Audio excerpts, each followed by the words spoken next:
Professor doctor Ilias মোল্লা, যিনি মধুখালী উপজেলার কামালদিয়া ইউনিয়নের কালপাহা গ্রামে জন্মগ্রহণ করেন।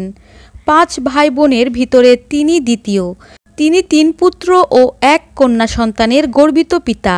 তার কন্যা একটি কলেজের অধ্যাপিকা এবং 3 পুত্র সন্তান যারা স্ত্রীসহ আমেরিকার বিভিন্ন বিশ্ববিদ্যালয়ে উচ্চতর ডিগ্রি পিএইচডি অর্জনের কাজে নিয়োজিত রয়েছেন।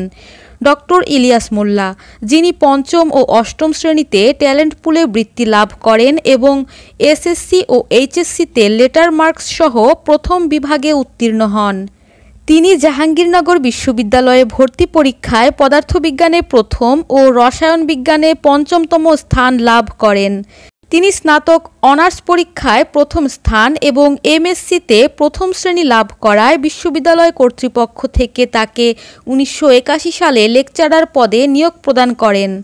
ডক্টর ইলিয়াস মোল্লা 1984 সালে ব্রিটিশ সরকারের বিশেষ মর্যাদাপূর্ণ কমনওয়েলথ স্কলারশিপ প্রাপ্ত হন এবং ইংল্যান্ডের সাসেক্স বিশ্ববিদ্যালয় থেকে 1987 সালে পিএইচডি ডিগ্রি এবং ঢাকা বিশ্ববিদ্যালয় হতে হরিপ্রসন্ন স্বর্ণপদক লাভ করেন। 1992 সালে তিনি রয়্যাল কমিশনের রসায়ন সোসাইটি ফেলোশিপ নিয়ে ইংল্যান্ড থেকে পোস্ট ডক্টরেট গবেষণা করেন এবং 1993 সালে প্রফেসর পদে পদোন্নতি লাভ করেন। সময়কাল 1995 থেকে 1997। এ সময় তিনি আলেকজান্ডার হোমভন্ড ফেলোশিপ নিয়ে জার্মানির বায়োরেথ বিশ্ববিদ্যালয় থেকে উচ্চতর গবেষণা করে দ্বিতীয়বার পোস্ট ডক্টরেট ডিগ্রি লাভ করেন। এছাড়াও তিনি উচ্চশিক্ষার মান উন্নয়নের জন্য অনেক সংস্থার সাথে কাজ করেছেন এবং বিভিন্ন দেশে সফর করেছেন। প্রফেসর ডক্টর ইলিয়াস মোল্লা 2012 থেকে 2015 সাল পর্যন্ত জাহাঙ্গীরনগর বিশ্ববিদ্যালয় রসায়ন বিভাগের চেয়ারম্যান হিসেবে অত্যন্ত সফলতার সাথে দায়িত্ব পালন করেছিলেন।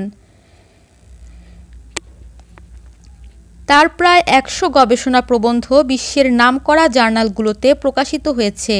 ডক্টর ইলিয়াস মোল্লা ছাত্রজীবন থেকেই রাজনীতির সাথে সম্পৃক্ত ছিলেন। তিনি জাহাঙ্গীরনগর বিশ্ববিদ্যালয়ের ইসলামী ছাত্র শিবিরের সভাপতি ছিলেন এবং তিনি বাংলাদেশ জামাত ইসলামের বিভিন্ন গুরুত্বপূর্ণ দায়িত্ব পালন করছেন।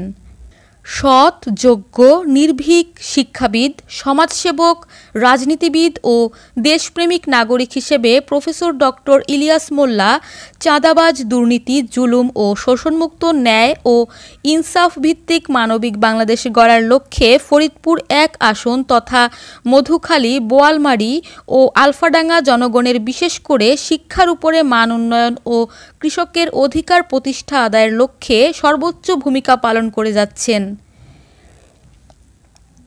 দৈনিক যায় যায় সময়ের বিশেষ সাক্ষাৎকারে ফরিদপুর জেলা প্রতিনিধি ইমরান হোসেন খানকে তিনি এমন তথ্যটি জানিয়েছেন।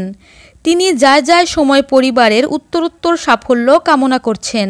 তিনি তার নির্বাচিত এলাকা ও দেশের সর্বস্তরের মানুষকে ঈদ উল ফিতরের শুভেচ্ছা জানিয়েছেন।